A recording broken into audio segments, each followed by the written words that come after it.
સાળંગપુર હનુમાનજી મંદિરમાં સંતોના સાનિધ્યમાં ધૂળેટી પર્વની ઉજવણી કરવામાં આવી।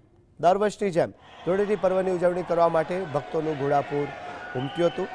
દાદાને ધૂળેટીના પર્વ નિમિત્તે વિશેષ શણગાર કરવામાં આવ્યો હતો।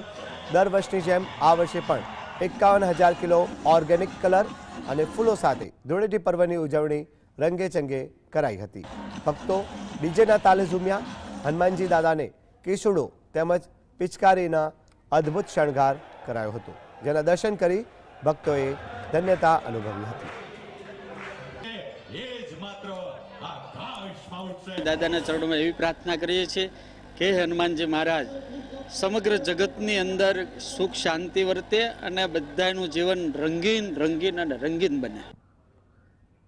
ભગવાન દરેકના જીવનની અંદર આવું રંગીન જીવન બનાવે અને હનુમાનજી મહારાજ ઉત્તરોત્તર દરેક પરિવારોની અંદર અદ્ભુત દિવ્ય રંગોની પૂર્ણી કરે એવી ભગવાનને આજના દિવસે પ્રાર્થના કરીએ।